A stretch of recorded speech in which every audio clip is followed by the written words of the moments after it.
Welcome to Monday Church History with Canon Dr. Adebayo Omotori Ogun, where you will learn, unlearn and relearn.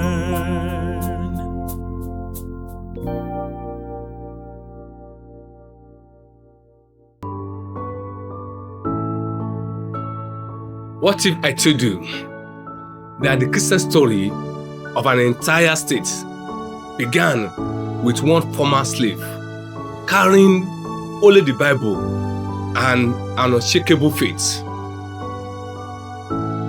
Long before church bells echoed across Ado-Ekiti, the people worshipped according to the customs handed down by their ancestors.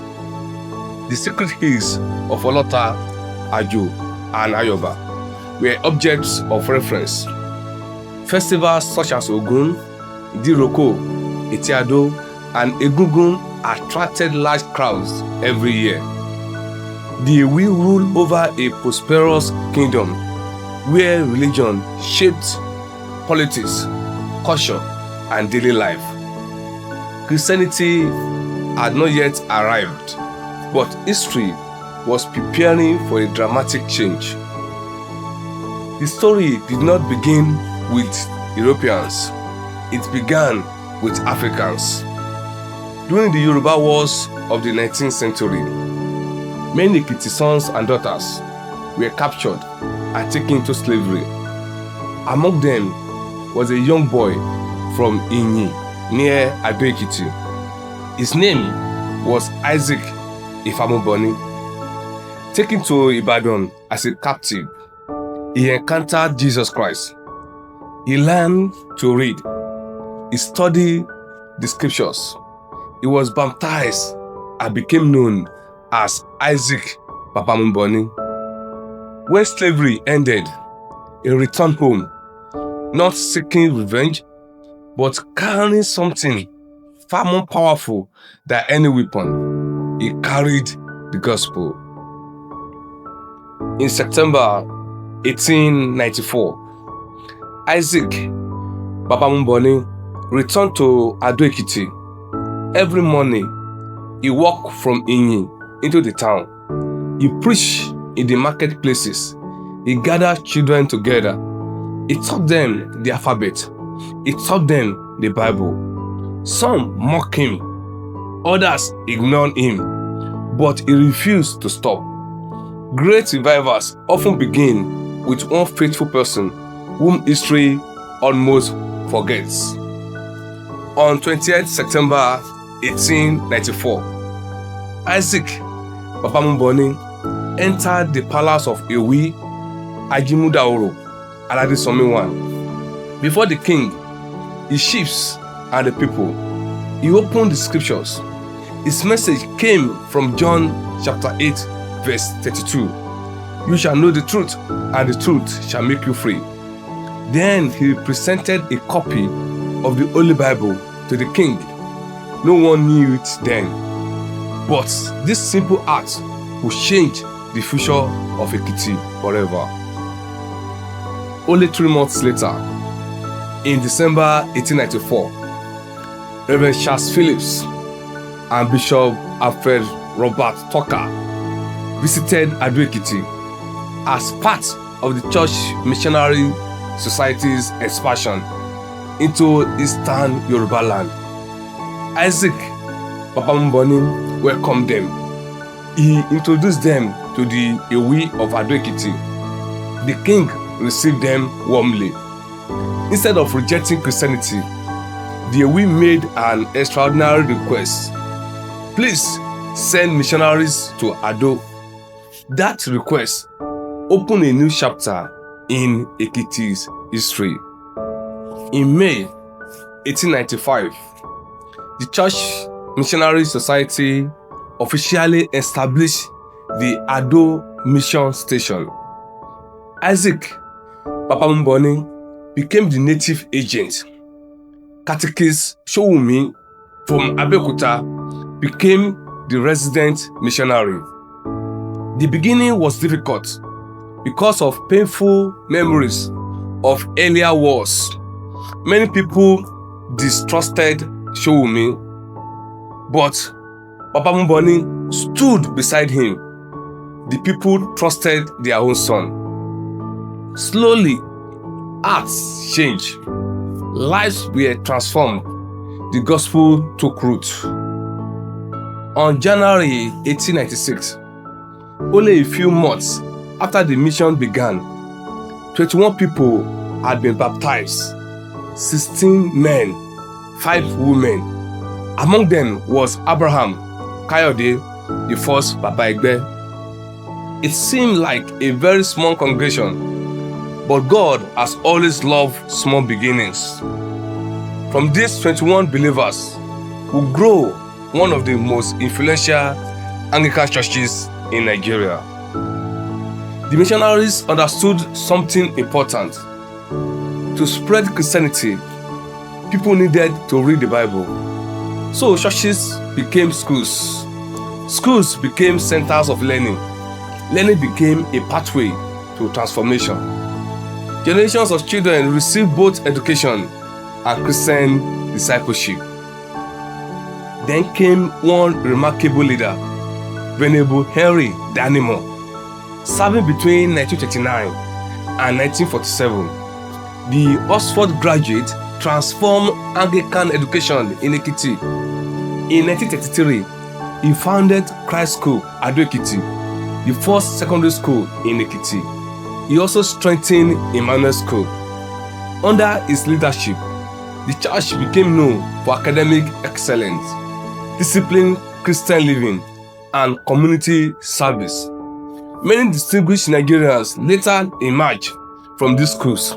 His influence is still visible today. As the Anglican Mission continued to grow, the existing church building could no longer accommodate the increasing congregation. In 1952, church members embarked on the construction of what would become one of the most important Anglican cathedrals in southwestern Nigeria.